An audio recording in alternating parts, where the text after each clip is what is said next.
we're going to use matrices on our graphing utility to solve a system of equations. In this situation, Megan went clothes shopping and bought 2 pairs of flare jeans, 2 camis, and 4 t-shirts for $90. At the same store, Paige bought 1 pair of flare jeans and 3 t-shirts for $42.50, while Kara bought 1 pair of flare jeans, 3 camis, and 2 t-shirts for $62. We're asked to determine the price of each clothing item. To begin the problem, we need to define our variables. We have 3 variables of interest here. It's going to be the price for the flare jeans, the price for the camis, and the price for the t-shirts. So we're going to go ahead and let x equal the dollars or price for the jeans. We're going to let y equal the price or dollars for the camis. And we're going to let z equal the price or dollars for the t-shirt. Next, we need to write a system of equations for this situation. Since we have 3 variables, we're going to need 3 equations. We can see from the problem setup that we can get an equation for what Megan purchased, another equation for what Paige purchased, and then a third equation for what Kara purchased.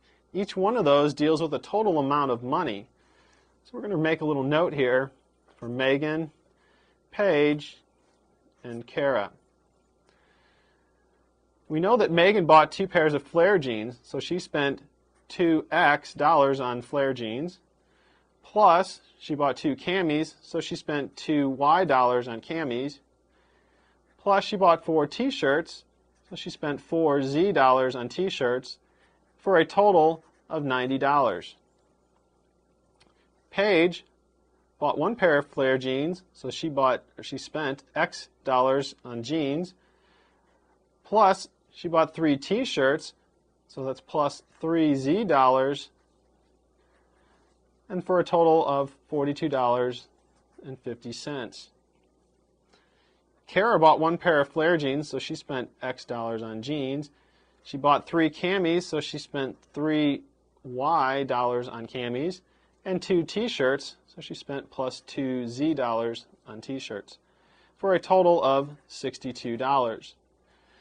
Now that we have our system of equations, we want to go ahead and enter this into our calculator. We're going to use our augmented matrix. Remember that the augmented matrix consists of the coefficients of the variables, and we also need the right-hand side. One thing we're going to have to pay attention to is in our second equation here, there is no y term. So we need to remember to enter a coefficient of 0 for the y coefficient. If we go to our calculator, we want to go to matrix mode. That's a second function on the reciprocal key, so we press second and the x inverse key. We want to edit a matrix, so we're going to move to the right 2 times to highlight the edit screen. We're going to go ahead and use matrix A, the first matrix. So we're going to pick matrix 1. We need to give it dimensions. We're going to have 3 rows and 4 columns, because we have 1 row for each equation. We get a column for each variable, and then 1 for the constant. So we'll enter 3, enter, and 4, enter. And that sets up the matrix for us. We just need to enter in all our coefficients now. We're going to go ahead and go through each equation one at a time. So for Megan, the coefficient on x was 2. We press enter. The coefficient on y was 2, so we press enter. The coefficient on z was 4, and we press enter. And then the constant was 90. Next we move on to Paige. We have a coefficient of 1 for x. Remember for y here our coefficient is 0. We need to put that in. For z the coefficient was 3 and the constant was 42.5. And then for Kara we get 1, 3, 2, and 62. Now that we've finished entering the coefficients for our matrix, we want to exit out of the matrix mode just so we don't accidentally change anything. So we're going to quit by pressing second and the mode key. This quit is the second function. That gets us back to our home screen.